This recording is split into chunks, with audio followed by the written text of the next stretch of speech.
Alrighty, welcome into the Gary Ayd Show here on the Cave, cavetalkradio.com, the Cave Talk Radio app. What is going on? I'm Gary Ayd. It's good to have you aboard. Oh man, we got so much to talk about today. So we got baseball. The Mets got killed. We'll talk about that. The Yankees won. We'll talk about that. There were no NBA games last night, but there's 13 tonight, making room for the NCAA Men's Championship, which was won by UConn last night. So congratulations to the Huskies. And that takes us to our opening rant. We'll hear from the OC Smash and their players of the week, Michael Zamberi and Jake Cross. That will be coming up at about 10:30 or so. But right now it's time for the opening rant. And, this is something that is a bit of a delicate topic. So I'm going to try to do it justice and understand that everything I'm saying here is from a position of analytical musings. I am breaking this down from a sort of analytical, philosophical, thought-provoking angle. I don't have an opinion on the validity or whatever of this either way. So over the last however many years, there has been a lot of what I'll call social engineering, a lot of money, not necessarily good investment money, a lot of outgoing money that wasn't necessarily clearly being paid back in increased earnings and public interest, pushed towards elevating women's sports. And, that's generally good. The NIL phenomenon that hatched a couple of years ago, I believe, was the first major break toward elevating women's sports on a more sustained, less propped up by big money boosters type of plane. I think it was a huge deal for all college athletics, but I think in particular women's sports. And we're beginning to see the fruits of that a little bit. So Angel Reese of LSU, Bayou Barbie, as she's known.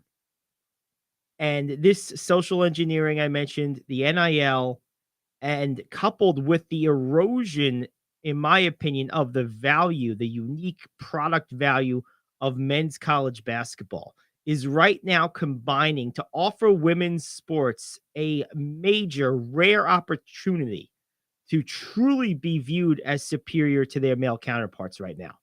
And this is something that every once in a while in my lifetime following sports has flared up, but it was always very seasonal. The last time this was where it was clear that the women's game was more publicly consumed and held a higher public interest than the men's game in any sport was the World Cup, the Women's World Cup team a few years ago.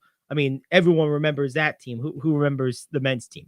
But the problem with that team and the challenge, why one of the reasons, there's a few reasons, but one of the reasons why I don't think that built sustainability for the women's game in that superior position was the fact that their main star, their main face, Megan Rapinoe, is not exactly the easiest person to like. She's a very polarizing person. She's politically polarizing. She is, and, take this for what it's worth. I mean this as objectively as possible. She is physically polarizing. The thing is, when it comes to stars, particularly in women's sports, but in all sports, Q rating matters. Attraction, physical appearance matters a great deal. Angel Reese is much better looking than Megan Rapinoe is. And in that sense, she is a better vessel into which to load the hopes and dreams of building up the women's game. And Megan Rapinoe also was heavily politically polarizing. She was outwardly hostile at times to huge portions of the country, whether you agree with them or not. The old Jordan adage, Republicans buy shoes too. Now that in itself is almost passive aggressive discriminatory, but you get what I'm saying. Bottom line is stay out of politics. And I don't know enough about Angel Reese personally to say whether she's going to do that or not, or whether she does that or not. But I do know this. Right now, she has more NIL deals than any men's or women's college basketball player. Not more money, more total deals. And I also know that the women's Final Four this year shattered a previous record and finished at just under 10 million viewers. The men's title game numbers are not yet available as far as I can tell, but the overall sizzle for men's college basketball, as we chronicled deeply yesterday in the rant in the top five, is way down and has been for some time. There was no big star power. Connecticut ended up winning. They were the only name program left, but it just doesn't have the same appeal. You're much more likely to talk to your grandmother or your mom or whoever, take your stereotype of your non-sports fan in your circle, and they're much more likely to know the name Angel Reese or Caitlin Clark right now than anyone on the men's side. They just are, with the exception maybe of the coach, which is Bobby Hurley. And that's the problem with college basketball, with men's college basketball. The coaches are more known than the players. That's not okay. It's more known that Jim Nantz, the broadcaster, is leaving calling Final Fours after this year, after 30 years, than any of the players. Who are the players in this game? Right? Like, you have to really think. You have to really look. And Final Four ticket prices were down 25% this year, year over year. The buzz isn't there. It's just not. There's a lot of buzz with Angel Reese. The whole like taunting thing actually, I think, was good for the sport. It was good for her profile. It was good for the profile of the women's game. People are talking about it. This is a conversation at cafes and barber shops and coffee shops all over the country this week. People aren't talking about the men's game the same way. They're just not. This is a rare and unique opportunity for women's sports to really catapult itself into a different stratosphere than it's ever been before, and maybe sustain it. Maybe, because the difference here is going back to my soccer analogy, when the women's soccer team kind of took center stage and usurped the men. The problem was, first of all, soccer in this country as a spectator sport is still sort of in the growth phase. It's still sort of in the maturing phase, and it still relies heavily on sort of the Olympic model of every so many years people get behind it because of the World Cup, right? It doesn't have the same day-to-day sustaining conversing influence that other sports do. Yet it's getting there. It really is, but it's not quite there yet. Basketball, of course, is. So that's one difference. The other difference I mentioned, Rapinoe, I think, did a lot of as much damage as good. And then the other thing is they don't have the they're not quite, like I said, they're not quite established in the day-to-day just yet. Basketball is. Okay. So when you look at this, you look at the opportunity in front of women's basketball, and this is the last thing. Their counterpart, the men's college game, is so bad. It's so broken. It's so lacking interest and sizzle for a casual fan that anyone who is looking for something not the NBA in basketball, who is a casual fan, very well might gravitate toward the women's game right now. And that you see that in the television numbers. You do. You're not going to see that in soccer because one isn't broken, right? Right now, the men's game is broken. It's broken. It's not a good product at the moment. So that's what gives, I believe, women's college basketball a different opportunity than women's soccer had. There was the singular force of Serena Williams in women's tennis for so long that sort of at times elevated the women's game over the men's game. But even that wasn't absolute because you had Agassi and Sampras at the beginning of Williams' career. You had Federer and Nadal and Djokovic all throughout her career. So there were kind of a tug of war there, right? That was like an on again, off again thing. The soccer was an absolute, women's soccer was the deal over men's soccer during that Final Four, that World Cup run. No question about it. This year, no doubt about it, the women's tournament had more sizzle, had more interest. The television numbers bear it out than the men's game did. But the difference is because of how broken the men's game is, I believe it is now sustainable for women's basketball through the influence of NIL, through the willingness to sell what sells, meaning don't try to reinvent the wheel. You find charismatic, ideally good, attractive young women who are willing to play the game, and you will find commercial and public influence success. You absolutely will. It's already happening. NIL, I think, is much more powerful and much more impactful for women's sports than it is even for men's. I think it's a huge game changer. We're just getting into it. It's only a couple years old. And now with the men's game being broken, I believe women's college basketball, probably for the first time in the history of women's sports, has an opportunity to establish itself as the preferred product in its specific vertical, college basketball, over its male counterpart for a prolonged period of time, not just for a fleeting season or a seasonal every once in a while type of thing. They could establish themselves as the better product because a lot of these women stay in college, so you build some continuity. You build some familiarity. You can build a program. You can build a fan base around a group of players in a way you can't do with the men's game. There's the one and done. There's the G League. There's the Ignite. There's Europe. And by the way, this same angle that I'm kind of hammering home here on why the women's college game could usurp the men's college game for a prolonged period of time works in reverse at the pro level. This is the same reason in reverse why the WNBA will never sniff what the NBA has in terms of popularity, in terms of commercial value. It's never going to happen unless the NBA falls apart. The NBA is a great product with a lot of great players, a lot of great history, a lot of great people. The NBA knows what it's doing. The NCAA men's basketball is a cesspool of ineptitude, a cesspool of corporate corruption, a cesspool of unaccountable bureaucrats, and women's college basketball has a real opportunity here. They're not going to have that. The WNBA is not going to get that. So for the activist types, you're pushing the wrong agenda. Get behind women's college basketball. You can win that battle. You already are. You're not going to win this battle against the NBA if you're the WNBA. It's not going to happen. Let's not pretend it is. It's good that the WNBA exists.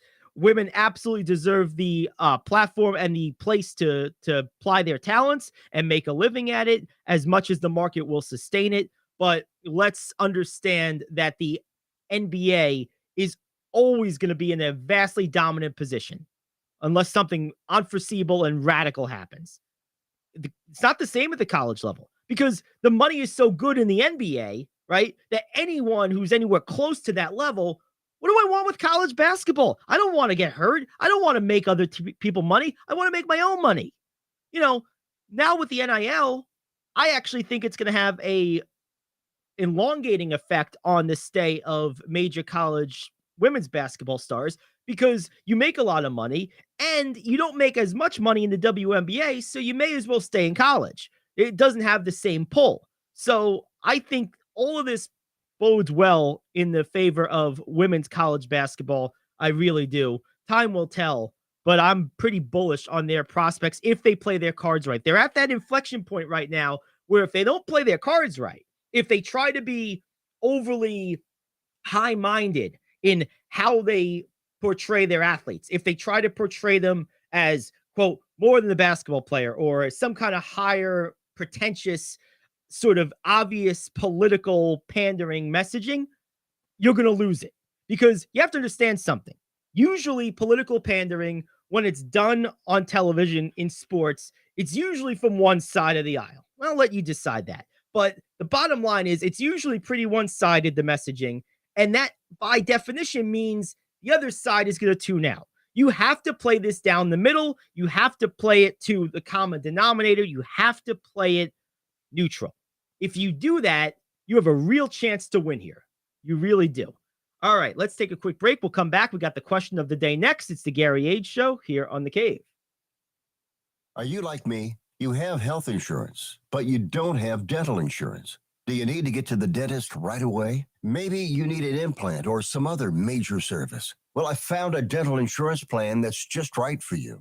It's called Spirit Dental. Spirit Dental offers a $100 lifetime deductible, a huge network of dentists. And here's the best part. There's no waiting periods. Yeah, that means you can call right now and have real dental insurance for you and your family tomorrow and get that immediate coverage you want. Spirit Dental has plans for just a few dollars a day, up to $5,000 annual maximum, and coverage for implants. Whatever age you are, the dental insurance you need is a free phone call away. Now don't wait, and be sure to ask about Spirit's vision plan. Here's the number: 800-631-9229.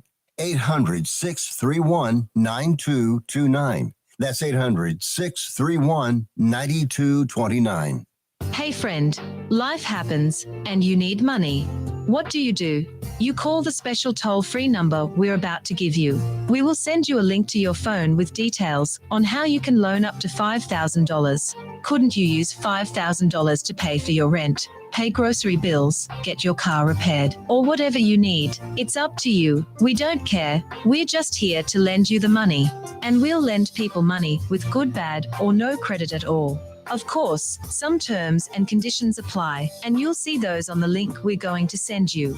So if you need up to $5,000 maybe as soon as the next business day, call this number right now. We will text you a free link with details. Paid for by Money Mutual. Call 800-586-7112. 800-586-7112. 800-586-7112. That's 800-586-7112. If you need an excuse to schedule your next tea time, stay tuned. I am KO, back in 1 minute with your sports question of the day. You can earn a substantial income by farming for the city. All you need to do is take your crop to market and win the competition for the consumer dollars. There is a well-proven strategy for winning this competition. You will find it embedded in Metro Farm, the guide to growing in or near the city for the city. Polyface Farms, Joel Salatin. Few how-to books could be more appropriate for our times than Metro Farm, a truly comprehensive manual. Metro Farm makes the whole embedded food system doable. It's a must-read. Before you plant your seeds, pick up a copy of the Ben Franklin Book of the Year award-winning Metro Farm. Then plant your seeds and win the dollars. MetroFarm.com. MetroFarm.com. Golf is good for you. And not only is it good for you, the game is actually a holistic wellness routine. This according to Inside Hook contributor Nicholas McClelland. McClelland contends that golf is a game you play on a long walk in a park, usually with friends, effectively making the golf course a gym for the mind, body, and soul, providing players with aerobic exercise, a cerebral challenge, and the vital experience of being outdoors. And if that isn't reason enough to schedule your next tea time, Swedish researchers have determined that on average, golfers live up to 5 years longer than non-golfers. Question: are you partial to golf carts, or do you like to walk 18? Well, it depends how hot it is. I'm not a big golfer. It's something I actually want to get into more.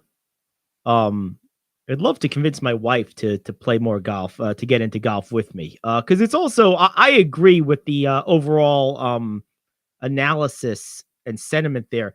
I do think golf is a great social game. I think it's a great business game. I think it's an incredibly healthy, relaxing game. As long as you don't take it too seriously, it can be very stressful if you're really into it, obviously, because it's an impossibly difficult game. I think all that's true. But if it's 95 degrees, I'm not walking anything. I'm just not. If it's nice out, if it's 70, 60, something like that, yeah, I'll walk. I'll walk. But I usually will have a golf cart. Sometimes I'll walk, sometimes I'll drive. It depends who I go out with. But I don't mind walking. But yeah, if it's too hot, I'm not doing that. I'm just not. But I do think golf is a game there's as you hit a certain age, you begin to discover this. There are a number of sports or sport-like activities that are very sustainable that you can play at a very high level late into life. Pool is one of them. Bowling is another. Tennis is something a lot of people play later into life, and certainly golf is chief among those. These are all they all have their own benefits. I will say that golf and probably pool are the most engaging socially of those, we'll call them, uh, mature sports.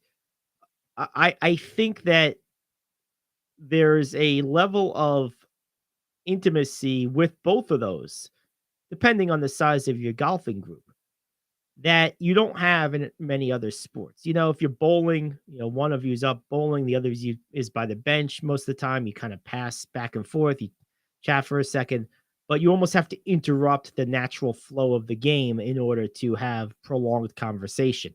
Same with, I would say, tennis, right? Because you're on opposite sides. And even if you're playing doubles, you can't really be talking while you're playing other than communicating about, I'll get it, I got that, you get that, whatever. You'd have to interrupt the natural flow of it.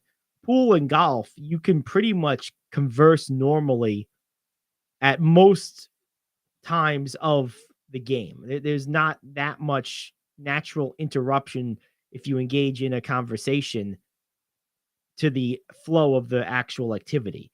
And if there's one thing, and this is probably me, I'm sure there's plenty of people like me. I'm sure I'm not unique with this, but I also know there's plenty of people that aren't like this. But for me, if I'm engaged in something like this, I want to play, right? Like I want to talk, I want to communicate, but not at the expense of, holding it up. I'm ready to shoot that shot. I'm ready to, bowl that round, that frame. I'm ready to, hit that tee, whatever we're playing, right? I want to be going. And so there's nothing more frustrating to me than playing with people who take it too casually. But you also have to be careful. You don't want to play with people who are so much better than you at an activity that you're not a challenge, that you're not slowing them down. So for me, ever the competitor, I want to play in the right group. I want to play in a group where we can, play and keep the game moving, still have fun, but also be competitive at the same time and be in the same general skill level where everyone's fully engaged. That's what I'm looking for. That's what I'm hoping for in these type of situations. But golf offers a lot of that if you have the right people. It does. The only problem with golf is it requires good weather and a lot of money. And this is what makes basketball great. I always come back to my favorite sport. There is no other sport that requires less than basketball that is as accessible around the world. Think about it. If you wanted to right now, you could pick up, put your shoes on, grab a ball, walk probably a handful of blocks and find a court, or drive a short distance and find a court. What other game can you do that in and do something meaningful once you got there? What are you going to dribble the soccer ball up and down the field by yourself? You're going to, hit fungos and then go chase them in the outfield yourself? Are you going to run suicides by yourself and, punt and go retrieve it by yourself? No, you're not going to do any of that. I mean, even golf by yourself is okay, but it gets pretty boring. The driving range is okay, but that's not really a game. Golf's probably the closest is the next in line in terms of you can do the most by yourself in that sport other than basketball. Like you can get closest to the actual real thing, so to speak, in golf by yourself than you can in any other sport except for basketball. That's what I was trying to say. But basketball is by far the most accessible sport. I mean, if you want to get an approximation of golf, yeah, you could do it by yourself, but it's still going to cost you. You're going to go to the driving range. You're going to pay whatever it's going to cost you to go there. You need to buy the clubs. Those are expensive. A decent basketball is $25. And almost all outdoor courts that I know of are free. And hell, there's a lot of indoor courts that, they might not be free, but they're cheaper than golf clubs. They're cheaper than they're probably the same price for a month of access, like the YMCA, as you were likely to spend on a day at the driving range. Forget joining the country club. Forget that. Basketball is the ultimate sport in terms of accessibility and affordability. It just is. And it always has been. But getting back to the question, golf is a very healthy game. And it's something I definitely plan to get more into over the coming years. All right, coming up next, what I think you've all been waiting for, it's the OC Smash Players of the Week. We have Jake Cross and Michael Zimberry. That's coming up next. The Gary Ayd Show here on The Cave. We are brought to you by Days Coffee, and you'll hear from Rich Anselmo about the beauty of Days Coffee right about now. Coffee Lovers Middletown is now officially home to the home run of our favorite beverage, Days Coffee. Days' patented blend contains approximately 85% less caffeine than other coffees, which makes it better for you, yet unlike decaf coffee, still gives you that great pickup and tastes amazing.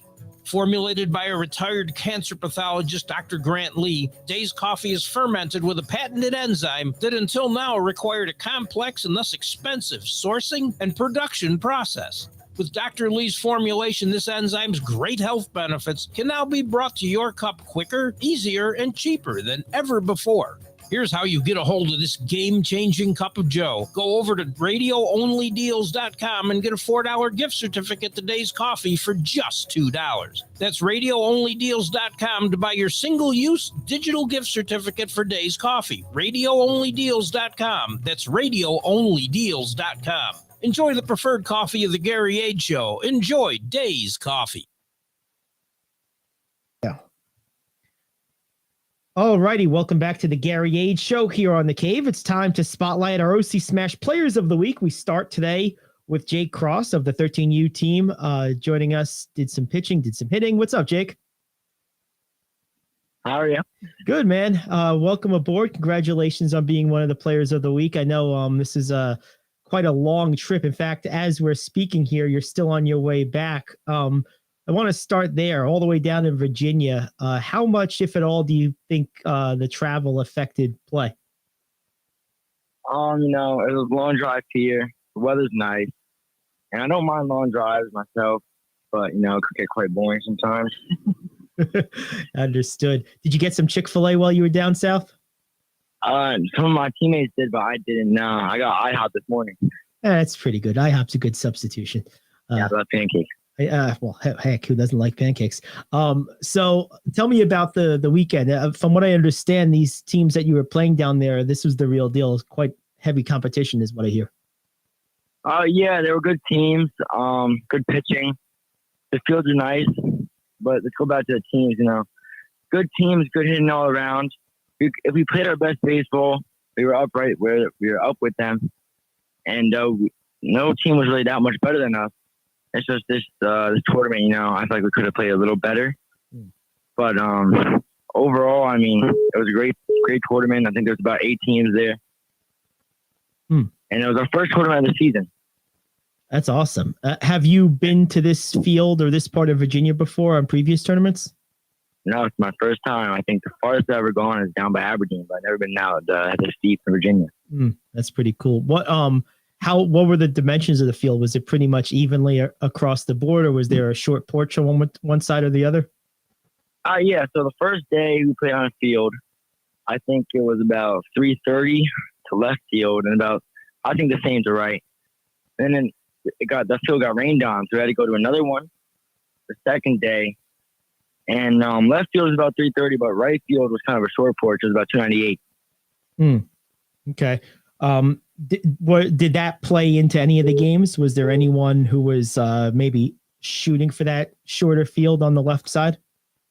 No, not really. I think the team's approach was just to hit singles because, you always I think singles are more important than home runs, really. Interesting. What makes you say that? That's interesting. If you have singles and doubles, they just pile on. You get a double and a single, you have first and third, and you pop the ball to right, then you maybe got first and third again, or first and second, no outs. Just keep moving the chain. There you go. A football analogy there. I like it. Now for yourself, what was your personal favorite part of the trip? Was there a game or a play, a moment that you enjoyed the most? What will you kind of remember? What was like a highlight for you from this weekend? No, I think I pitched pretty well. I was definitely delivering the ball. I already got my mechanics down pitching, so that felt pretty good. And hitting, I didn't do too bad hitting. I got walked twice, and I had 2 doubles but 2 strikeouts. So overall, an average day hitting and fielding, I did great. So I think, playing is probably my favorite part. And you got a rain delay, and that was kind of fun with the team. Got some team chemistry in there. Have fun in the dugout. Yeah, playing games in the dugout, great. That's pretty cool. I'll tell you a funny story from my own broadcasting career. When I was doing games, actually, I worked in Virginia for a while, much further south than where you were. I was down in Martinsville, which is the very end of the state, and we were doing broadcasting for a summer collegiate team. A lot of these guys had already been like drafted. Most of them were like single A players, and we got down south there. You get rain all the time, right? Thunderstorms, and so we had a rain delay one day. And the team was getting killed. They were down, I think it was like 8-0 after the first inning. They ended up losing like 15-3. And so we get told the next day, like, that we were, saying something bad or whatever. We weren't being fair to the team. So it's like, well, I'm thinking to myself, what do you want me to do? They got killed 15-3. So like the next day, we're like being very careful to be super nice. And they commit like 7 errors. And so it was like, so my memories of broadcasting in Virginia, a lot of thunderstorms, rain delays, and, bad baseball. So it sounds like you had a much better time in Virginia than I did. Yeah, we did get some thunderstorms, but really it was mostly just rain. I mean, you had to play through the rain. The fields were, they were in not bad conditions due to the rain, but it was very muddy out there, very muddy. How long have you been playing with the Smash? At what age group did you start with that? Smash, I started about 9 to 10U. And I think about 2019, I started playing 10U with them. Okay. And I'm still playing to this day, 13U. That's awesome. Now, do you play for like a school team too? Yes, I play modified for Port Jervis. Port Jervis, awesome. And are you? What's your most natural position? Are you more of a pitcher, more of a outfielder? Or like, what do you like to play? Honestly, I prefer pitcher because I'm very tall, and if I really use my body in pitching, I can really throw hard. Awesome, very good stuff. Hey, I want to just ask you, Mom, a couple of things real quick, if that's all right. Yeah, sounds good. Thanks, Jake. Hello. Hello, Aaron.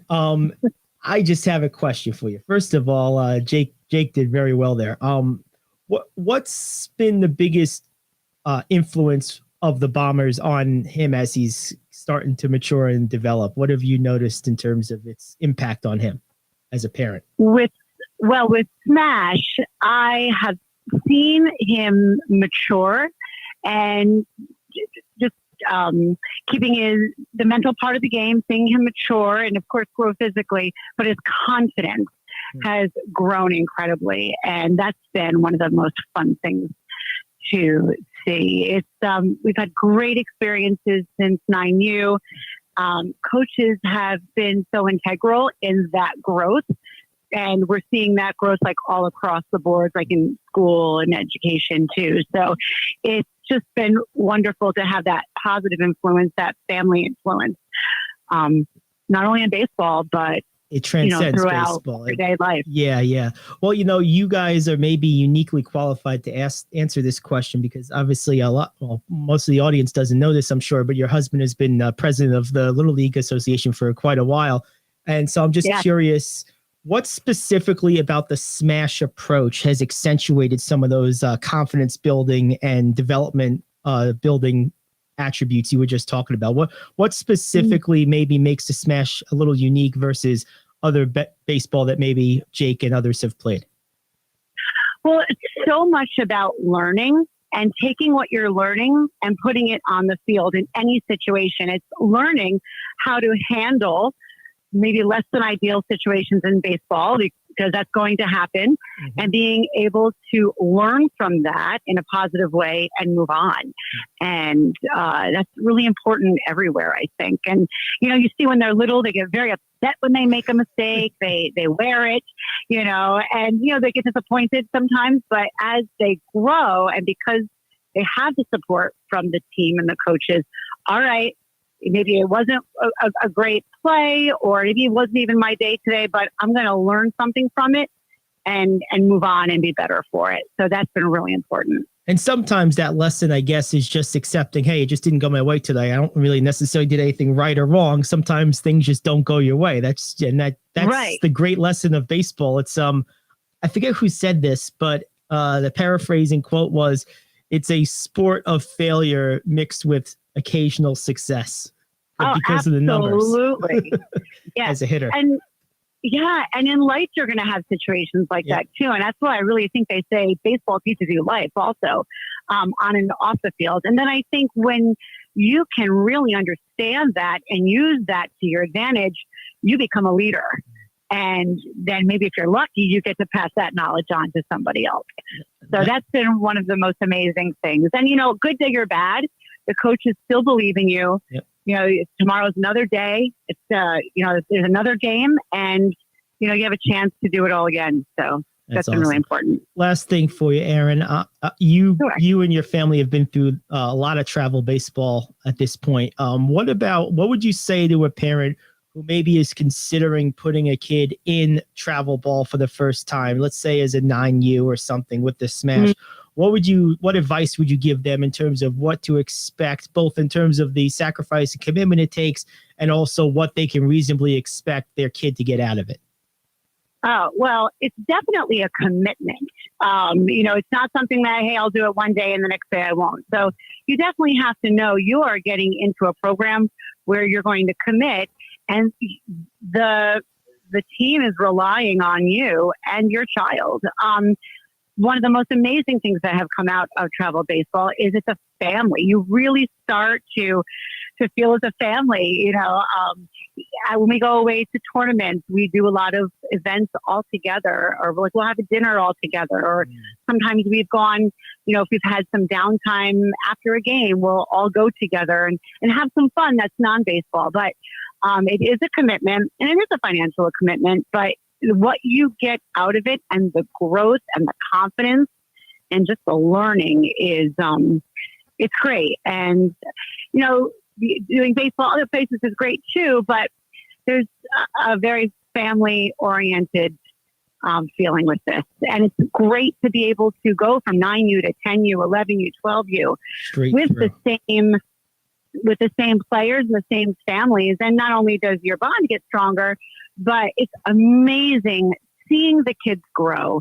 And you think, wow, 2 years ago, I couldn't do X, Y, and Z. And now, and look at the confidence and look at the skill and the development. I guess I do have one more that just popped into my head. I think one of the challenges with being a young or middle-aged adult, we get in a routine and our social circle shrinks. And I'm curious, have you and your husband made friends? Yeah, I know, I assume Jake has, but have you guys do the adults, do the parents end up making friends since you are around the same people for so many years? Oh, absolutely. Definitely. You learn to trust them. You bounce ideas off of them. And, because you'll have kids kind of doing a similar thing. Sure. We ask advice of each other. Hey, what do you think about this? Or this happened. How do you feel about it? But there's such a trust and a respect that you develop. And it's interesting because, those families, they understand, the commitment and what travel ball is like, that maybe if someone doesn't, they don't have that perspective. So it's a very unique perspective. It's almost like being part of a team all over again. It's sort of like a secondary role. Yeah. Exactly. And, the thing is, it's great, like I said, seeing the kids growing and learning, but, those other kids on the team become almost like your own children. And to see all the other kids and those families be happy for the growth that their child is seeing is really a great feeling too. No, that's awesome. And I just want to finish with a couple of things with Jake. 2 more questions for Jake real quick. Sure, here he is. All righty. Hey, Jake. Hey, all right. So two more things for you. First of all, I have to ask, do you have a favorite memory from playing baseball, whether it be with the Smash or elsewhere, just a play or a game or a moment that stands in your mind as like your favorite baseball memory to date? Definitely Cooperstown. Was that last year? That was last year in 12. It was just awesome. You know, just my teammates 24/7 technically. I was playing baseball 2-3 games a day. It was just honestly like a dream. That's awesome. Now, had you been to Cooperstown prior to this, like for the museum or anything, or no? Oh, no, it's my first time. That was my first time. Did you get to like walk around the Hall of Fame and stuff too while you were there? Yeah. We did go to the Hall of Fame. It was pretty cool. I got to see, you know, all the facts and brilliant stuff. Was there a player's plaque or an exhibit that like particularly caught your attention while you were there? Yeah, definitely. My favorite player is Derek Jeter. Okay. You know, seeing his plaque and stuff, and some of his hats and his jersey and All-Star Game hat, it was just awesome. That's pretty cool. And my last question is, I know Jeter's your favorite player who's no longer playing. Who's your favorite active MLB player? My favorite player currently playing? Yeah. Ronald Acuna Jr. on the Braves. Interesting. Now, are you a Yankee fan or a Met fan, or are you a Braves fan? I'm a Yankees fan. So you just really like Acuna. What do you like about him so much? You know, he's like a 5-2 player. He can hit for power, hit for contact, he's fast, steals bases. He's just an all-around good player. And he kills my Mets every time they play them. Yeah. Good stuff, man. Well, hey, enjoy the rest of your drive back, and congratulations on a good weekend, okay? All right, thank you. Take care. That's Jake Cross. This is the Gary Ayd Show. Back after this here on The Cave. Coffee Lovers Middletown is now officially home to the home run of our favorite beverage, Days Coffee. Days patented blend contains approximately 85% less caffeine than other coffees, which makes it better for you, yet unlike decaf coffee, still gives you that great pickup and tastes amazing. Formulated by a retired cancer pathologist, Dr. Grant Lee, Days Coffee is fermented with a patented enzyme that until now required a complex and thus expensive sourcing and production process. With Dr. Lee's formulation, this enzyme's great health benefits can now be brought to your cup quicker, easier, and cheaper than ever before. Here's how you get a hold of this game-changing cup of joe. Go over to radioonlydeals.com and get a $4 gift certificate to Days Coffee for just $2. That's radioonlydeals.com to buy your single-use digital gift certificate for Days Coffee. Radioonlydeals.com. That's radioonlydeals.com. Enjoy the preferred coffee of the Gary Ayd Show. Enjoy Days Coffee. All righty, welcome back to the Gary Ayd Show, and we are talking now with Michael Zimberry. He is one of our two players of the game, and they had a long road trip, actually still down there as we speak, taking in a Nationals game. What's up, Mike? What's up? Nice to have you on. Now, who are the Nationals playing tonight? I didn't look at the schedule. I know it's not the Mets. They got creamed by the Brewers today. So, yeah, they're playing the Rays. Okay, got it. That's cool. Have you been to that ballpark before or no? No, this is the first time. Cool. Now, obviously, you guys played a couple of games in Virginia over the weekend against some pretty high-level competition. Have you played at this field or in this part of the country before, or is this your first time playing in Virginia too? No, I think this is the farthest we've ever gone for a tournament.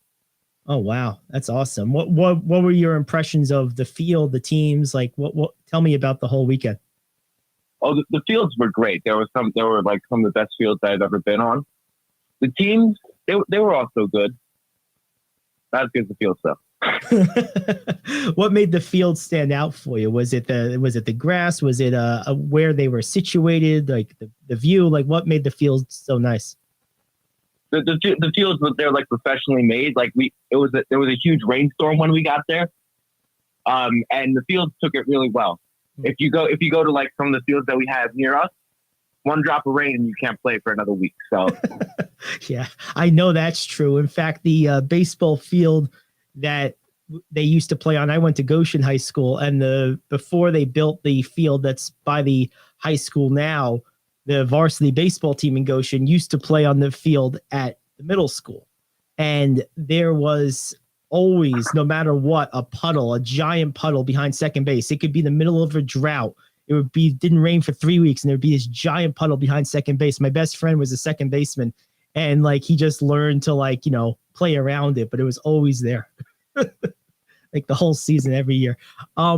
What was your favorite part about the weekend in terms of the games themselves? Was there a play or a game? Obviously, I know you guys won the middle game, so I'm sure it was probably from that one. But was there a moment from the weekend that might have created like a memory for you? Pitching probably in that last game. Even though we got creamed that game, I got to pitch. I haven't pitched in a game since, I don't know. It's been a while. It's been a long time. Okay. So it's kind of just to be out there and not do horrible. Do you? So I take it you prefer pitching to playing the field if given the choice? Yeah.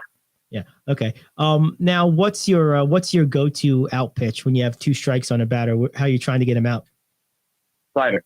Slider Away on a righty. I love it.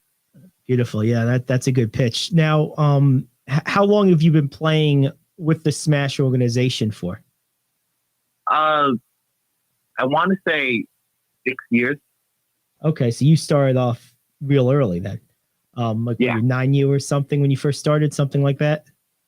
I want to say 7 or 8 years. Yeah. Oh yeah, wow. Okay, very cool. And over that time, what's been your favorite like baseball moment or memory? I know Jake said Cooperstown. What about you? I'm not sure. There's been a lot with this team. Over 6 years, you have so much to pick from. Yeah, sure. Well, give me a couple if you have a couple. That's fine. So, yeah, Cooperstown definitely. I'm blanking. That's all right. Have you been to Cooperstown before? Like, had you ever been to? Oh no. Yeah, before that tournament, no. Okay. No, I'm sure while you were there, you got a chance to go to the Hall of Fame and like kind of check things out. Oh, of course. Yeah. Was there a player or a plaque or a piece of memorabilia, jersey or bat or something that like caught your attention more than something else? They were all really interesting. So nothing really stood out in particular. Everything stood out. Yeah, that was my experience. I've been there a couple of times. In fact, I went for an induction ceremony one year. Me and a friend, the same one I was telling you about that played second base by that puddle. We went in 2015. Both Ken Griffey Jr. and Mike Piazza, we're both Met fans, were being inducted that year. So they were our 2 favorite players when we were growing up. So that was a lot of fun. Who was your favorite baseball player? Major leaguer? Probably Alonso. Good man. I think he's my favorite right now too. Are you a Met fan? Yeah. All right, good. You're the first one. Everyone I talk to is Yankee fan, so you're already my favorite. So there you go. Finally got a Met fan on here. It was like 0 for 6. Yeah, Alonso's great. He really is. So that's pretty cool. Hey, I want to ask your dad 1 or 2 questions real quick, if you don't mind.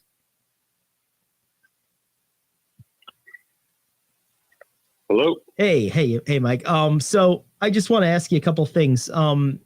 Over the years of your son playing in this with the Smash, what have you noticed in terms of how it's impacted his development as a ball player and just as a young man? Well, it's been great. It's actually originally started with Coach Rich and a couple of coaches about 6 years ago. Mm-hmm. And just seeing development of the kids and being able to be in the field with them and see their smiley faces, it just makes everything worth it. Absolutely. Now, if you were going to give advice to a parent who maybe would be looking at putting a kid into a travel program with the Smash for the first time, what advice would you give them? Absolutely do it. And it's things that you never going to forget. And being able to, spend the time with your kid and having a lot of memories and a lot of fun. Yeah. Awesome. And last thing for you, if you were to tell a parent, hey, this is what comes along with being part of a travel team? Because obviously there's a bit of a commitment, I'm sure, with time and everything else. Absolutely, it's a commitment, yes, but it's all worth it. It's it's a lot of fun. Get to travel to a lot of places, seeing different teams and different people, and it's just being around your kids, seeing them grow, and be responsible. But yeah, commitment it's there. You have to be committed to it. Yeah, yeah. And I think that's been myself, like as I've talked to more parents and players, it's been interesting to hear. Not only is it a commitment that everyone's happy to recommend, but it also seems to become almost fraternal. It sounds like even the parents get to know each other after a while. Well, it's absolutely, and it's our team that 13 year we started, like we're all pretty much the same team that when we started, the same group of kids. And, the whole, like it's one family, we're very tight knit, so it's a great thing. It's a great thing. Awesome. All right. Parents get to have fun. Parents get to have fun too. So that's right. Hey, you know what? And you get to be an adult and you need more chances to have fun. It's work all the time. So it's nice to have that option. Absolutely. Absolutely. That's very good stuff. All right. I'll talk to your son one more time. We got one or two more questions for him. Thank you much. Alrighty. Hey, Mike. Last thing for you. When you're playing the field, I know you say you prefer pitching. What's your natural field position? What position on the field are you most comfortable at? First base. Awesome. Now, do you hit lefty or righty? Righty. You're a right-handed hitter. Okay.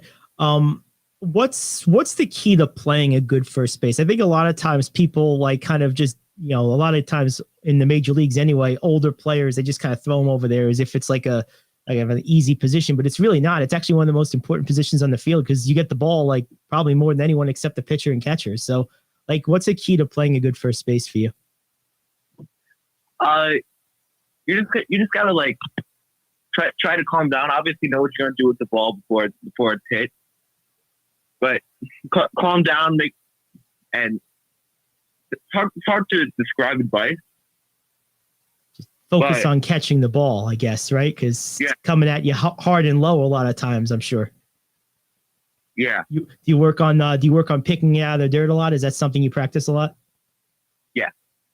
Yeah. That's a tricky play. Well, hey, congratulations. Enjoy the rest of your trip home, and maybe we'll talk again this season. All right. All right. Thank you. All right, man. Have a good day. You too. That's Michael Zimberry. This is the Gary Ayd Show. Back after this here on The Cave.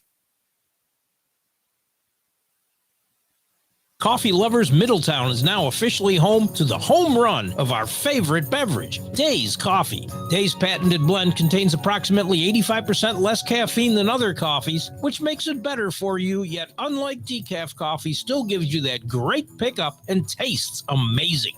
Formulated by a retired cancer pathologist, Dr. Grant Lee, Days Coffee is fermented with a patented enzyme that until now required a complex and thus expensive sourcing and production process. With Dr. Lee's formulation, this enzyme's great health benefits can now be brought to your cup quicker, easier, and cheaper than ever before. Here's how you get a hold of this game-changing cup of joe. Go over to radioonlydeals.com and get a $4 gift certificate to Days Coffee for just $2. That's radioonlydeals.com to buy your single-use digital gift certificate for Days Coffee. Radioonlydeals.com. That's radioonlydeals.com. Enjoy the preferred coffee of the Gary Ayd Show. Enjoy Days Coffee. All right, great stuff there from Michael and Jake. Thank you very much to both young men and their parents. Good job from Darren and Mike as well, providing the assist there. But of course, this is all about the kids, and what a well-spoken group of young men. Really, both of them. I really enjoyed the conversation quite a bit. Now, something else as far as baseball is concerned, what I did not enjoy last night was my Mets getting absolutely romped. I mean, they got killed. And kudos to Michael. He probably was suffering there with me watching our team get destroyed by Milwaukee. My buddy Jack, who sometimes listens to the show, he's a former radio DJ himself and works as well as an Uber driver. He listens all the time, and he's a big Brewers guy. So I was surprised I didn't get a rub it in your face call from him yesterday. I'm kind of disappointed, Jack, if you're listening. I was expecting it because I would have done it. Look, if the shoe was on the other foot, there's no shame in my game. let me tell you, I would have called you and been like, hey, look at your Brewers, man. But instead, you didn't call me. So, hey, I'll take it. But I was expecting that rub it in your face call just a little bit. I really was. It was embarrassing. I mean, look, it's 162 games. You're going to have these stinkers. No matter how good you are, these games happen. So you don't want to go crazy about it. But, when you're watching it, it's never comfortable. You never get happy about it. The good thing about it is with the pitch clock now, it's not prolonged torture, right? Like it's kind of ripping the Band-Aid off a little faster because all of a sudden, the games are over in 2 hours, 2.5 hours. I didn't look at the time of play for this particular game, but Jack just texted me right now. There, your team sucked yesterday. Now I feel better. Thank you, Jack. So he was listening. Oh, that's funny. Yeah, because he does the voiceover for our top 5, which is coming up in a little while, actually. Oh, that was good. Yeah, we did suck yesterday.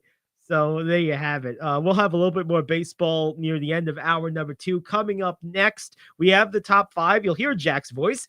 And the top 5 today is the 5 biggest systematic changes I've seen in sports in my lifetime. So let me give you an idea of what I mean by this. I'm not talking about a rule change. I'm not talking about adding defensive 3 seconds or even, something like changing the shot clock. I'm talking major changes to the systems of the sports. There might be one rule, though. Might be one that can make this list. But that's next. Top 5 systemic changes I've seen in my lifetime in sports. That's coming up. It's the top 5. The Gary Ayd Show. Back after this here on The Cave. Do you own a timeshare? Well, face the facts. You made a mistake. You made a bad purchase. A timeshare is not an investment. It's a money pit that continues forever. If you use your timeshare, that's great. But if you don't and you want to legally get out of your contract, call my friends right now at the Timeshare Exit Hotline. They're an experienced team of lawyers who help good people like you get out of a timeshare contract that they just don't want. Don't throw away your money on maintenance fees. Use it for things you really want. We can help you end your timeshare contract and stop the money drain immediately. If you're ready to move on with your timeshare, call our team right now. Cancel your timeshare now with a free call. 800-741-9557. 800-741-9557. 800-741-9557. That's 800-741-9557. If you're living with diabetes and using insulin, you know the pain of pricking your fingers over and over again. Ouch! Well, by wearing a small remote device called a continuous glucose monitor, or CGM, you can reduce the pain of pricking your fingers. If you administer insulin 3 or more times per day or use an insulin pump, call now and learn how a CGM can help you. Painless. No more pricking my finger. No finger pricks. Convenience. They delivered it free and they took care of all the paperwork. You can reduce pain right away. Plus, it's accurate, easy to use, and helps you spend more time in range. And if you have insurance, you can get a new CGM at little or no out-of-pocket cost. Call now and get free shipping of your new CGM. Plus, we'll bill your insurance for you. 800-826-5884. 800-826-5884. 800-826-5884. That's 800-826-5884.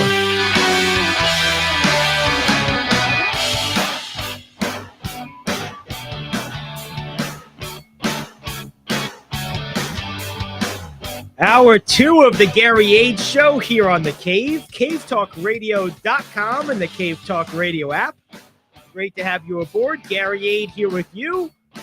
And we have a lot in store for this hour. We have the top 5 coming up right about now. Later on in the hour, we will have our Baseball Roundup, news you could use. And we have NBA matchups for tonight, a full slate of NBA games.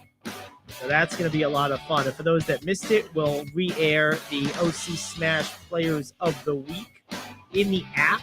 That will be available about 15 minutes after we finish up here So about 12:15 or so. We may re-air it live on the show. We may not.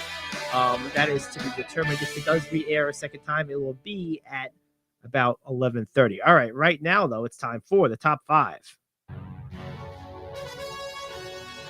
This is the moment we've all been waiting for. It's time for King Talk Radio's Top 5. Okay, so today's top 5. The 5 biggest systemic changes I've seen in sports in my lifetime. Now, there will be some overlap in this with rule changes, but that is not really what I'm talking about. I am talking about things that change the business of the sport in question, that change the way it operates on a more macro, bigger picture level, to include, in most cases, but maybe not all, off the field stuff.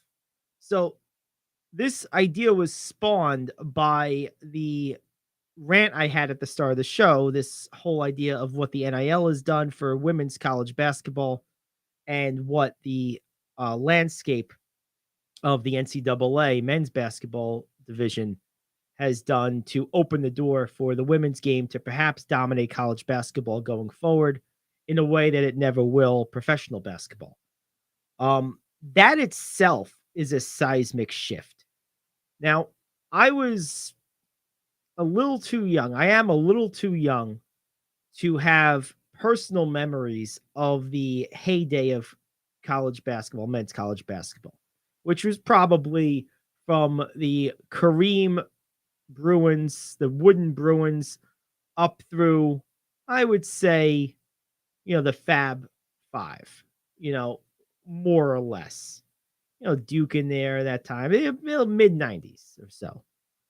There was a slight kind of runway from that period for like another decade or so where college basketball was still pretty good. And that runway period, I do have memories of. I am old enough to distinctly remember that period I'm talking about is basically about the year 2000 to about the year 2008, 2009, something like that, about 10 years. That included Kevin Durant at Texas. It included Greg Oden at Ohio State. It included the Joakim Noah, Al Horford dynasty teams at Florida, Blake Griffin at Oklahoma. There were some teams there, Tim Duncan in the earlier part of that at Wake Forest. But by and large, college basketball, men's college basketball hit its zenith, I would say, in the 70s and 80s, into the early 90s. And it's been on a downward hill since then, and now it's kind of crashed, in my opinion. It really has. And that is a seismic shift. So that's definitely on my list because its fall is a key factor in the opening that I chronicled at the start of the show. And for those who might have missed it, the summary is basically with the NIL, with men's college basketball kind of falling down, and with the social earnestness with which major moneyed entities and people have pushed women's athletics, all of that has combined for a true opportunity here for women's college basketball to kind of seize the spotlight from the men. That's the summary of it. And I might go into it again later in the show. We'll see. But with that as a backdrop, the NCAA men's basketball fall in deterioration into a really not a good product is definitely on my list. Also on my list for the top 5 most systemic changes in sports I've seen in my lifetime is the introduction of the NIL. That might be number 1 when it's all said and done. I'm just putting these down right now. But that might be number 1 when it's all said and done. I mean, that's a big deal. I mean, it's a really big deal. I mean, when you think about what it means, the fact that athletes can actually earn money above board now, this is huge. Changes the game. And if you're a fan of video games like I am, I think it's going to allow these athletes' names maybe to appear in these video games finally. Who got sick of jersey numbers? My gosh, what is this? So I'm happy about that. Another one that comes to mind, and this is one of the only rule changes that I think graduates to the level of seismic change, It's the pitch clock in Major League Baseball this year. It has always been the only sport that didn't have a clock element of any kind. It was part of its historical uniqueness. That is now gone. And thank God. Look, it's the type of thing where rules should only be implemented when they become necessary. Vince Lombardi used to say, we're going to have as few rules as we can get away with. So the problem is baseball, because of its own misbehavior with the way its front offices incessantly wanted to run its teams like a math equation versus like an entertainment product, which is what it really is, that necessitated these changes. And thank God they happened. Now, I'm not going to get into that right now, but that is absolutely the pitch clock is absolutely one of the most seismic changes I've ever seen in my life as a sports fan. Another one was disallowing high school players to go directly to the NBA out of high school. That was standard protocol throughout my early years as a sports fan. I remember distinctly when LeBron James came into the NBA out of high school. LeBron and I graduated high school the same year. I remember distinctly knowing, not necessarily the draft itself, but knowing that Kevin Garnett, Kobe Bryant, Jermaine O'Neal, from an earlier generation had all come right out of high school. Tracy McGrady. I knew that. I don't remember watching their drafts the way I remember the build-up and the draft itself with LeBron. And then, of course, 2006 was when that was the last year that happened. I believe the answer to the trivia question of the most recent player to be drafted out of high school into the NBA is Andrew Bynum, the former Lakers center. But that change by the NBA, which still hasn't been changed back despite a lot of talk, has maybe more than any other external factor hastened the deterioration of the NCAA men's game that I described a moment ago, because it created the system of one and done. You made them go to college, basically. Now, they could have gone to Europe. A few people chose to, but for a number of reasons, that never became common practice. But now, why would I stay 2-3 years? If I'm John Wall, if I'm DeMarcus Cousins, if I'm filling your great talent, Anthony Davis, why am I going to stay? I'm mad I have to go for 1 year. It's like a 1-year sentence. It really is. And, I don't blame the guys for leaving. I don't think anyone in their right mind does. There's no value you can get from college that $30 million or whatever it is doesn't fix. It's just not. It's not worth that much. It's just not. So I personally think that one was a big one because it changed the NBA, but more so, it fundamentally changed forever men's college basketball because of the money at stake with that decision. So it made it so that, because before you still had some one and dones, but by and large, guys who were one and done talent prior to the NBA disallowing direct from high school players, for the most part, those guys went to the NBA out of high school. And then a lot of the people that went to college were there for several years. Joakim Noah, Al Horford. These are Corey Brewer, that Florida team. A lot of guys from UNC, Tyler Hansbrough, Raymond Felton, Marvin Williams was an exception. He did go one and done, which is funny because he wasn't even a starter on that team. But, this happened. Then once you took that away, okay, I can't go right from high school. So I'm not spending any more time than I absolutely have to doing my sentence. That's what it was. It was a sentence. And the NBA has softly corrected that to a degree with their new revamped G League and the Ignite and all that stuff. But there's criteria. It's still not quite the same. But it's decimated men's college basketball. It really has. So that's another big one. Let's see. And we have the pitch clock. We have the NIL. We have the overall fall of men's college basketball. It kind of appears here twice, once directly, once indirectly. Um, another big rule change or seismic change, and I don't know if I want to include this. These four are numbers 1 through 4 in some order. These are for sure the biggest four I can recall. Another one that I really think has been noticeable for fans who have been following the NFL for some time is this idea of the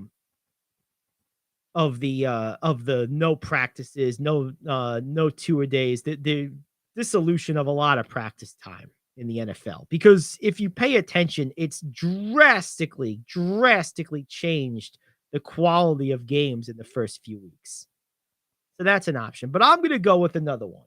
I'm going to go with the advent of the transfer portal, the tearing down of the traditional barrier of having to sit out a year to transfer. That has essentially created free agency, doubled with NIL.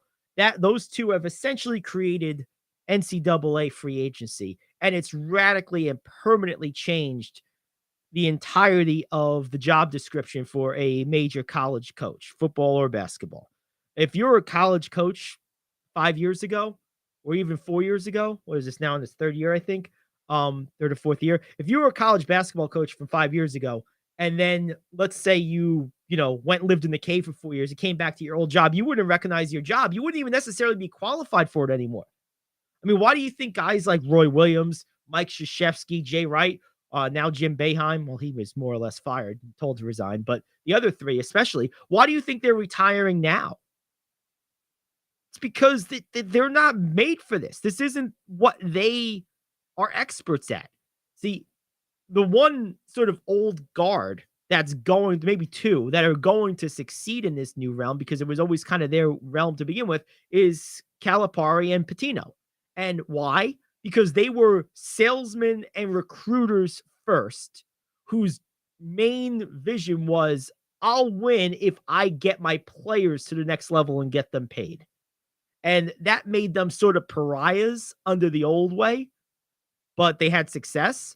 And now it's above board, right? It's kind of like the gambler who was like the gambling expert who always talked about it on the radio, did bookings, did advice. It was kind of like that, where it was sort of like a gray area. A lot of society kind of looked at it with crooked eyes, and all of a sudden sports gambling was legal, and now they're stars. It's kind of the same thing, I believe, in college basketball. Those two guys, Pitino and Calipari, now they're going to be considered the gold standard. I mean, they already were at the top of their game, of course, but there was this crop of people that viewed them as sort of snake oil salesmen a little bit, sort of like a little bit edgy, a little bit against the grain, not always following all the rules. Now those rules that they maybe didn't follow are no longer there. So they're going to excel. But these other guys, they were too beholden to the old order. And so they got out.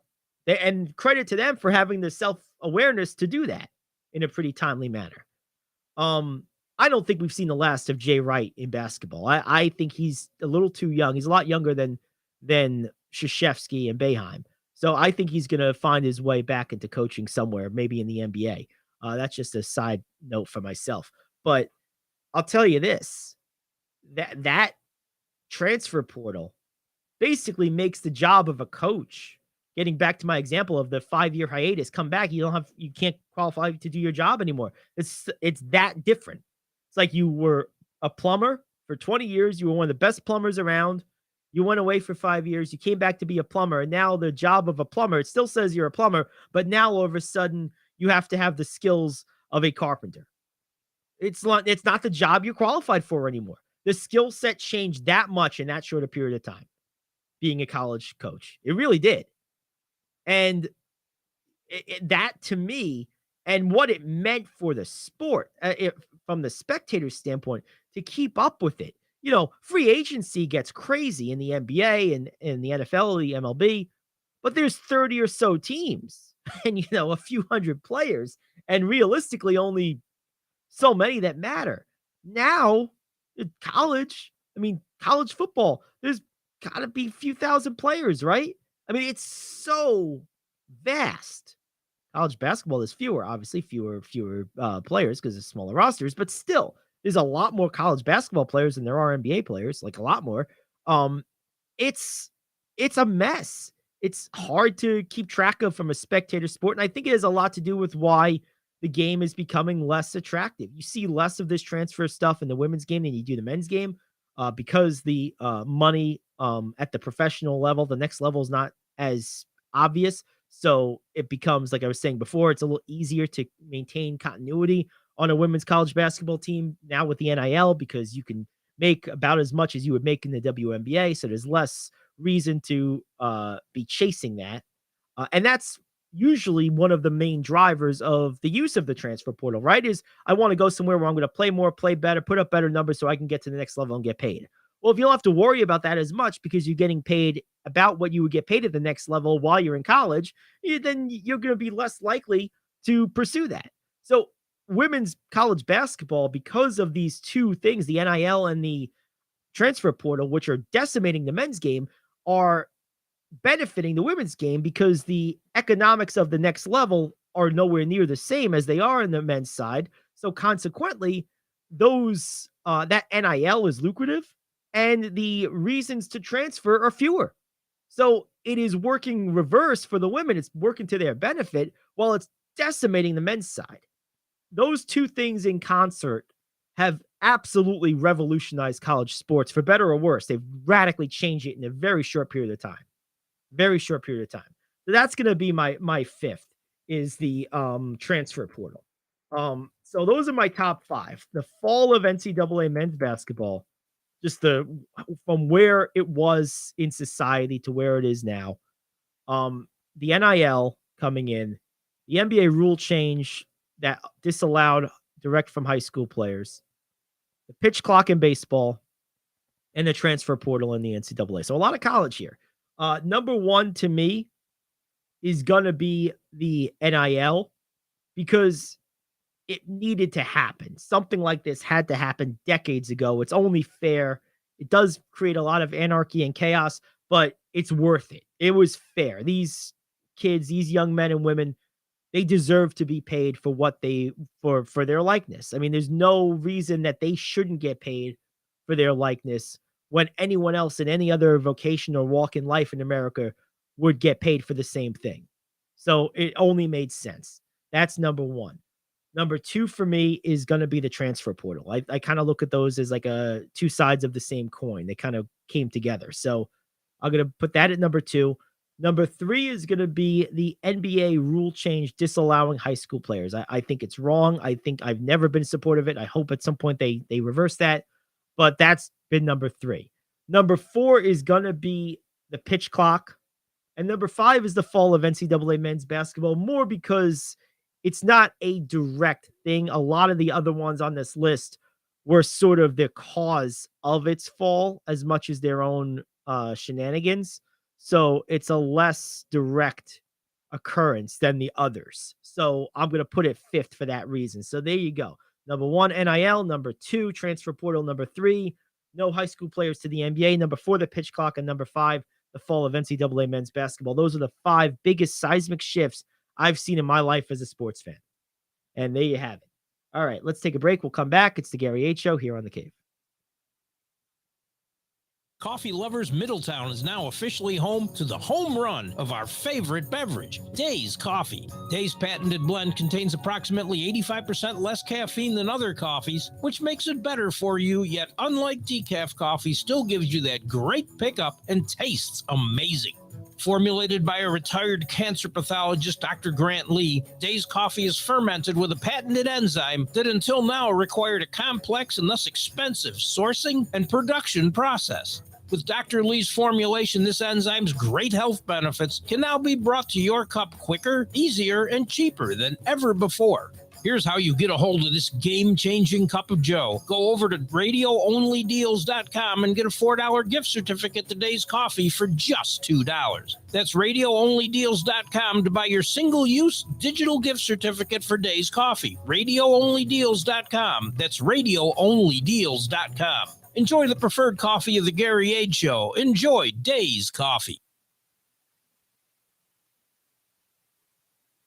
Do you own a timeshare? Well, face the facts. You made a mistake. You made a bad purchase. A timeshare is not an investment. It's a money pit that continues forever. If you use your timeshare, that's great. But if you don't and you want to legally get out of your contract, call my friends right now at the Timeshare Exit Hotline. They're an experienced team of lawyers who help good people like you get out of a timeshare contract that they just don't want. Don't throw away your money on maintenance fees. Use it for things you really want. We can help you end your timeshare contract and stop the money drain immediately. If you're ready to move on with your timeshare, call our team right now. Cancel your timeshare now with a free call. 800-741-9557. 800-741-9557. 800-741-9557. That's 800-741-9557. If you're living with diabetes and using insulin, you know the pain of pricking your fingers over and over again. Ouch! Well, by wearing a small remote device called a continuous glucose monitor, or CGM, you can reduce the pain of pricking your fingers. If you administer insulin 3 or more times per day or use an insulin pump, call now and learn how a CGM can help you. Painless. No more pricking my finger. No finger pricks. Convenience. They delivered it free and they took care of all the paperwork. You can reduce pain right away. Plus, it's accurate, easy to use, and helps you spend more time in range. And if you have insurance, you can get a new CGM at little or no out-of-pocket cost. Call now and get free shipping of your new CGM. Plus, we'll bill your insurance for you. 800-826-5884. 800-826-5884. 800-826-5884. That's 800-826-5884. All righty, so we have a full slate of NBA games tonight. 13, almost everyone in action. Of course, that means there's a total of 4 teams not playing. So 26 of the 30 NBA teams are in action tonight. Some good games, some stinkers, some mixed bag. Whenever you have that many games, you're going to have sort of a mix of the good, the bad, and the ugly. So you certainly got all that. I'll tell you this. It's been a weird couple of weeks, couple of days, last 4 or 5 days for the NBA with its schedule because, they're trying to make room for the national championship game. So consequently, they had very few games for several days and a ton on others to compensate. So let's run through these real quick, all 13 of them, and I'll kind of call out the ones that I have a lot of interest in, and we'll talk about them at length.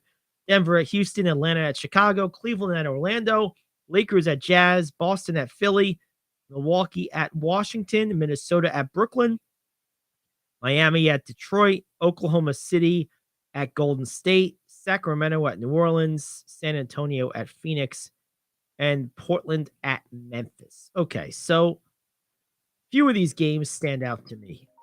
One game that I think is going to be very interesting is the Milwaukee and Washington game. Not because I think that they're great teams. Well, Milwaukee is. Obviously, Washington is far from great. But the thing is, Milwaukee is still fighting right now for that top spot with the Celtics. They about have it wrapped up. They're 2 clear of the Celtics, and they have 4 to play. Both teams have 4 to play. So winning this game on a night where Boston very well could lose because they're playing Philadelphia, would just about wrap up the number 1 seed for Milwaukee. So I want to see how much they want that seed and how focused they are while they're playing a team that is pretty mediocre to bad in Washington, who's going to probably be without a lot of their best players. This is an easy game to kind of fall asleep and take for granted. That's not Giannis's style, so I'm not too worried about that happening with this Milwaukee team. I'd be much more worried about this happening with, say, Golden State or any team that Kevin Durant is on. That's not Milwaukee's style. It's not Giannis's style. So I expect to see them ready to play tonight. But this is a big game for them because it probably about wraps up the first seed. If they win and Boston loses, that would put them 3 clear with 3 to go. They'd have to basically lose out, and Boston would have to win out at that point, I believe, if I'm doing my math right. So this is a big game for Washington. Consequently, it's a huge game, probably the best game of the night with the Celtics and the 76ers. This is a game just on its face value, obviously has a little standings implication, but probably not much. Assuming Milwaukee takes care of business in Washington, the order of the East is probably pretty set. Even if Philly were to win this game, and go to 52-27, dropping Boston to 54-25, they'd still be several games shy of the Celtics for the 2 seed with waning time in the season. So I think that this game is great from a standpoint of matchup, but I'm afraid it's not going to mean as much to the teams as it would if the standings were a little closer. I think Boston has just enough of a lead between them and Philly to make this game probably not super, super important. Other than it's a great game, right? That's the biggest thing. So this is probably the best game of the night from a pure talent standpoint. Let's see a few other games here. I'm really interested in this Oklahoma City Golden State game. Both teams are kind of in that rough and tumble Western Conference, all gobbled up. Golden State currently precariously hanging on to that vaunted 6 seed, keeping them out of the play-in tournament. They are a half game ahead of the Lakers, who are in action tonight as well. Oklahoma City, meanwhile, is a game up on Dallas for the final play-in spot. So for different reasons in the standings, both teams desperate to win. Golden State wanting to avoid the play-in, and OKC wanted to avoid not being in at all. So this game is going to mean a lot to both teams. And from a style standpoint, this is a good matchup. Both teams high-powered offenses. Golden State a little sloppy with the ball. This game could go either way. This is the type of game I expect Golden State, with their experience and pedigree, to find a way to win. But that's not been on full display all the time this year. It hasn't been. So I don't know. We'll see. Another game of interest to me is going to be the Lakers and the Jazz, for a similar reason. Jazz pretty much out of it.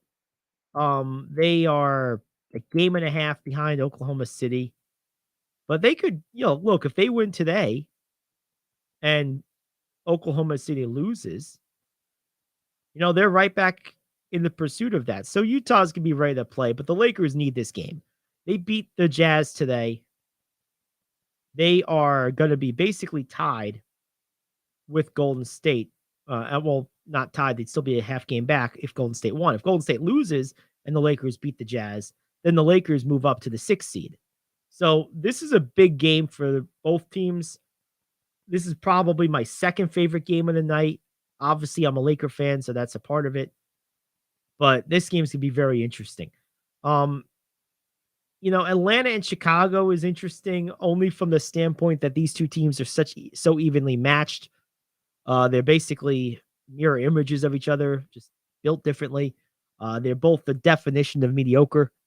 All of them are okay. Neither of them is great. So that could be a very close, compelling game. And then the last two I want to call out here is Minnesota and Brooklyn and Sacramento and New Orleans. Minnesota has stumbled lately. They are kind of hanging around, but they're at 9 right now. And Brooklyn is much more established in the East. Brooklyn is locked in right now in that 6th seed. They're probably going to stay there. They're 2.5 behind the Knicks for 5. They're 2 clear of Miami at 7. They're pretty locked in. They could still have a little movement there, but nothing major. Meanwhile, the only thing if you're Brooklyn is you want to make sure you stay locked in because again, that 6 seed is the all important 6 seed. It keeps you out of the play-in tournament. So that's the big deal. Minnesota, meanwhile, is not going to be anything but the play-in tournament. Most likely, they're 2 games back of Golden State and the Clippers for that 6 seed. Golden State and the Clippers virtually tied. But they're holding on to that 9. They're a game clear of OKC at 10. And 2 games clear of Dallas at 11. I don't trust this team. If there's an organization not to trust in the NBA, it's the Minnesota Timberwolves. They are always underachieving in big spots. Always. And it's I don't see it changing tonight. I got Brooklyn winning this one. The last game I kind of wanted to call some attention to is Sacramento and New Orleans. Sacramento is probably the most fun team in the Western Conference to watch this year. New Orleans have been playing better of late. Sacramento, not a whole lot to play for.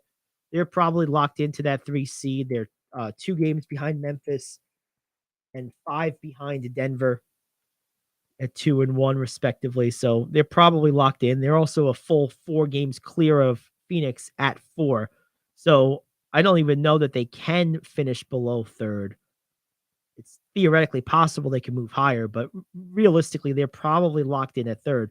While New Orleans, who's been playing pretty good of late, is hanging on to that 8 seed. They are virtually tied with the Lakers at 8 and 7. They are a game and a half, clear of Minnesota in 9. So this is an important game for both teams, more so for New Orleans. Expect to get New Orleans' biggest punch. Sacramento might start kind of like tidying things up and getting ready for the playoffs here. I'm going to go ahead and say New Orleans wins. I'll give you a quick prediction for each of these games tonight now that I've gone through the ones that I'm really interested in. Denver and Houston. Denver wins. Houston stinks. Atlanta at Chicago. This game is anybody's guess. Is a total coin flip. I'm going to go with the Bulls at home. I like their athleticism on the wings. Cleveland at Orlando. Orlando's a weird team. They always find weird ways to win, but I'm going to go ahead and say Cleveland gets it done. Lakers at Jazz. This is a really good game. Very exciting game. I got the Lakers winning on the road. Boston and Philadelphia. Boston's given Philly a lot of hard times this year. I think Philly needs to win this game for their own psyche more than anything else. I expect them to do it at home. I got the Sixers. Milwaukee at Washington. Milwaukee's going to win this game. Giannis keeps his team focused. They win this game as they try to close out the best record in the East. Minnesota at Brooklyn. I don't trust Minnesota at all. I do trust Brooklyn's young players, particularly Bridges and Dinwiddie. I got the Nets in Brooklyn. Miami at Detroit. Who cares? I got Miami. Oklahoma City at Golden State. This game could go either way. I'm going to say Golden State. I don't feel great about it, but they are at home. They're much better at home than on the road this year. And I think Oklahoma City is a year away. I think their inexperience and youth is going to cost them tonight. I think Golden State bears down with their experience and gets the job done. I don't think it's pretty. I don't think it's a blowout, but I think they get the win. Sacramento at New Orleans. I believe Sacramento is more or less locked into where they're going to be. I don't know that they'll have the fire tonight. New Orleans, meanwhile, has everything to play for. I expect New Orleans to come out ready to go. At home, I got the Pelicans. San Antonio and Phoenix. San Antonio stinks. Phoenix gets an easy W. And last but not least, Portland at Memphis. Well, maybe it is least. Memphis, I believe, wins this one easily. Portland, again, stinks. Although Memphis has very little to play for. This is just a not appealing game, but I'm going with Memphis on talent alone. And wait, there is one more. Toronto at Charlotte. Ugh, yuck. Toronto, I don't know. These teams stink. I don't care about either of those teams. There's your NBA roundup. We're going to take a break. We'll come back. We'll do our baseball roundup. We got news you can use. That's what's on tap the rest of the way. It's the Gary Ayd Show here on The Cave.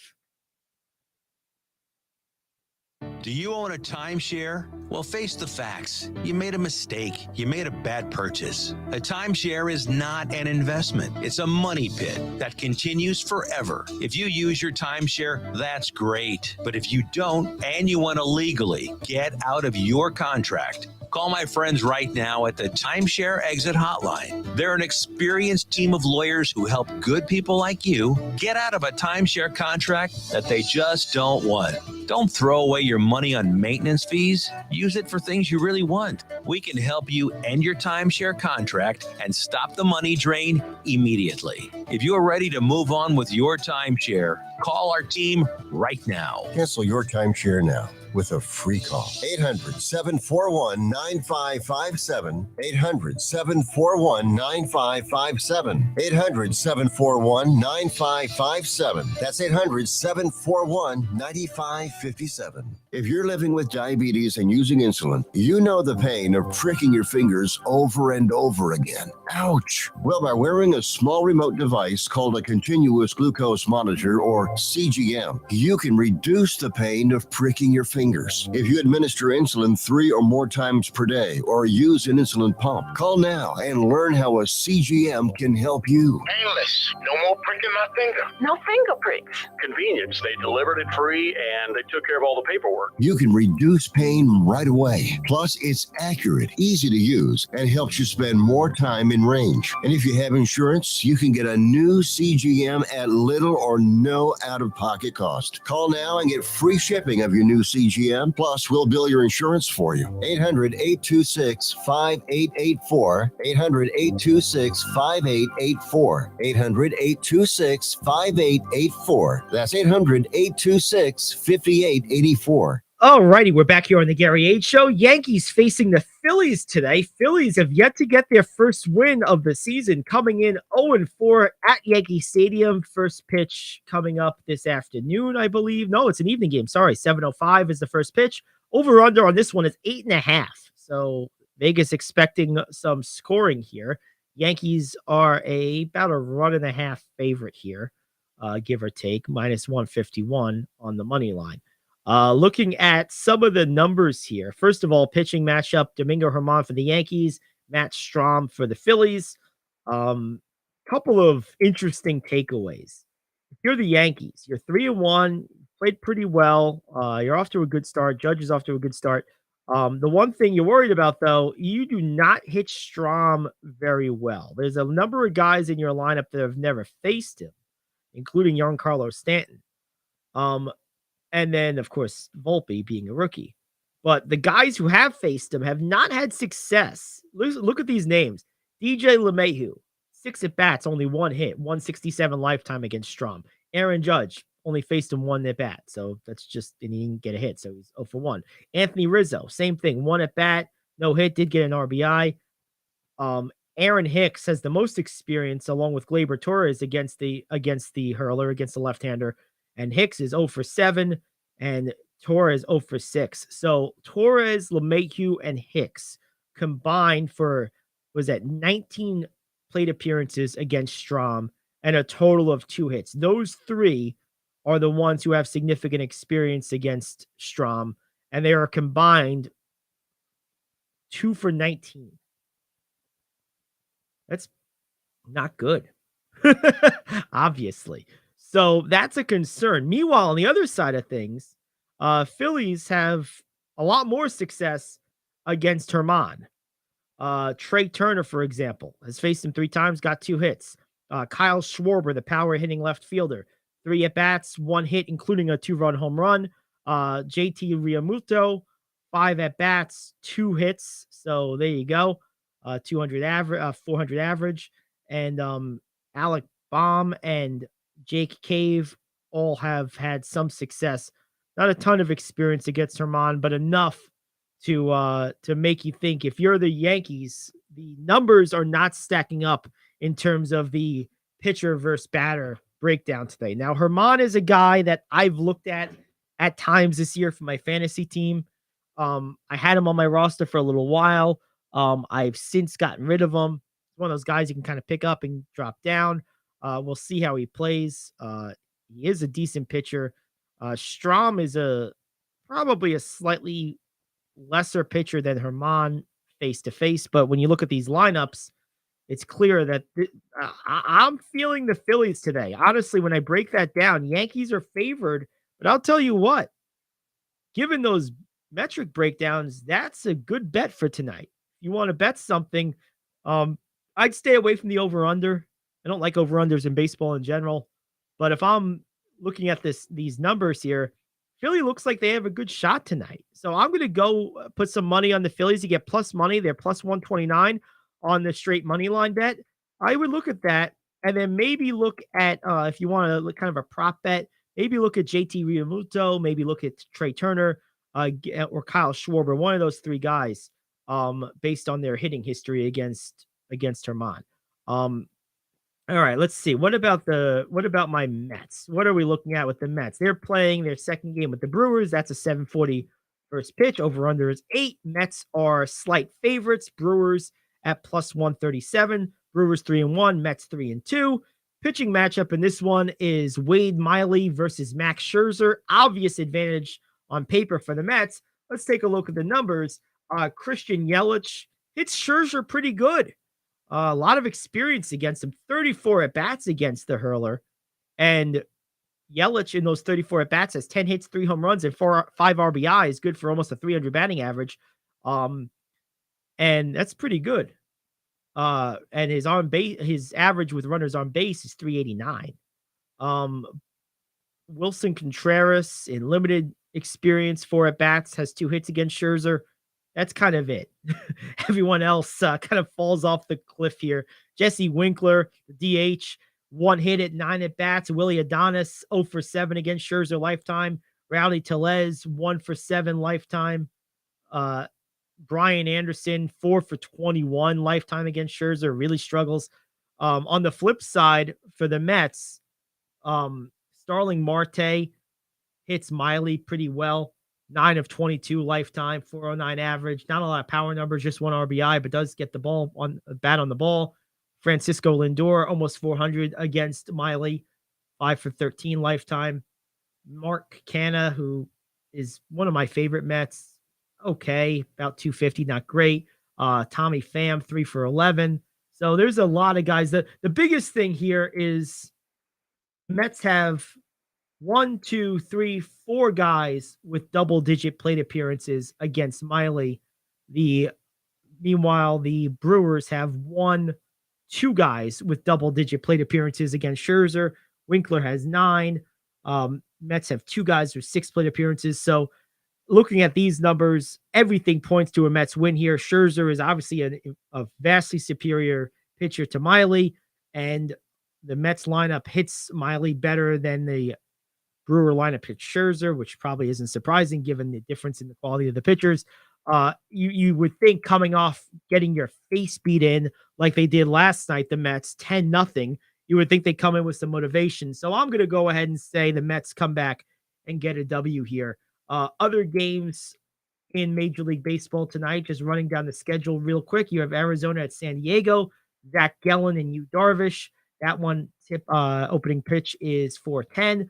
You have the Cubs taking on the Reds, 6:40 first pitch. Hayden Wesneski, if I said that right, versus Luis Sessa. Then you have Minnesota at Miami, 6:40 first pitch. Kenta Maeda versus Sandy Alcantara, advantage Miami. Matt Strahm and Domingo Germán, we know that one. We went through that. Josh Fleming and Chad Kuhl, that is Tampa and Washington. In Washington, 7:05 first pitch. Boston is hosting Pittsburgh. Roansy Contreras versus Nick Pivetta. That is in Boston, 7:10 first pitch. Milwaukee at New York, we mentioned that. Toronto at Kansas City. Yusei Kikuchi versus Chris Bubic.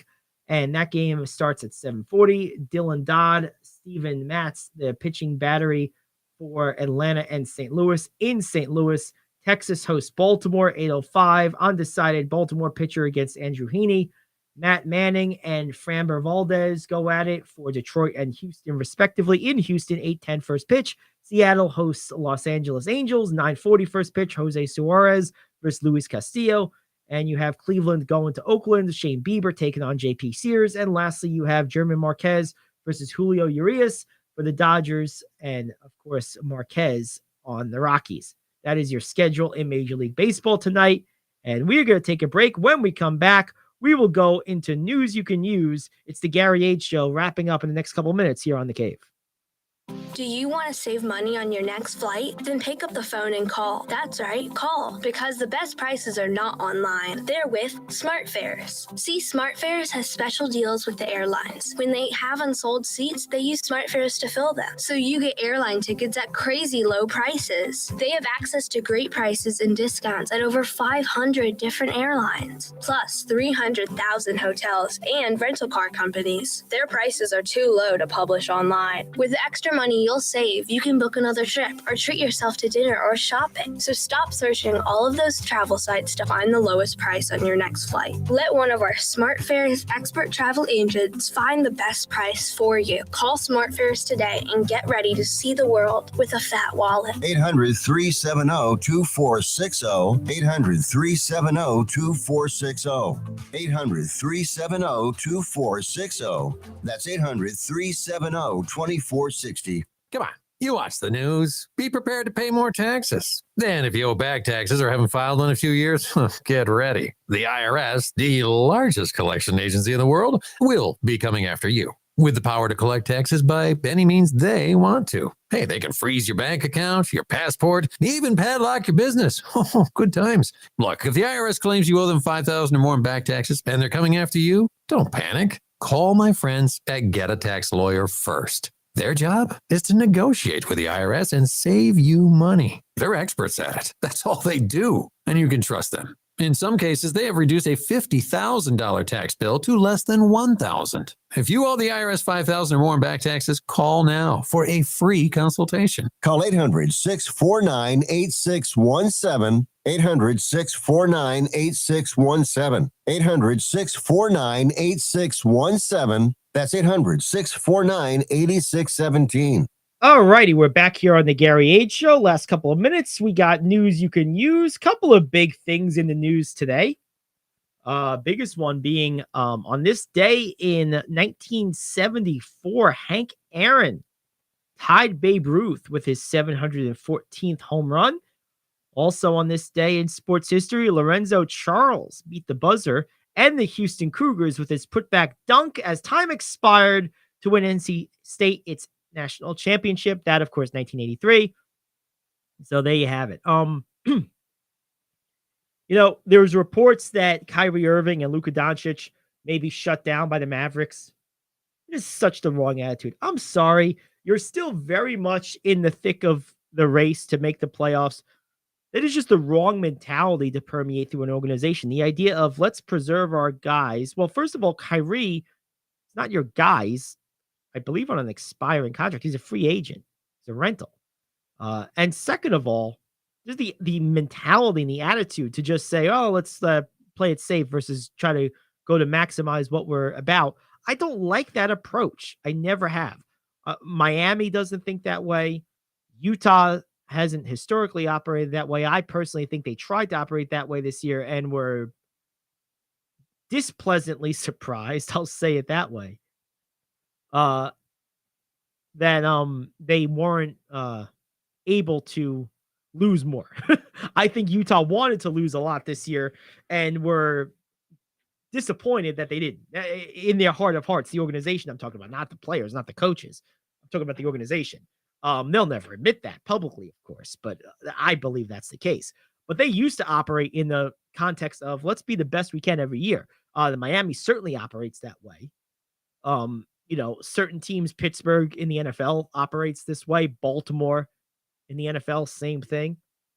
You have teams in every sport. The Yankees, for all their misgivings in the playoffs, generally try to field a competitive team every year.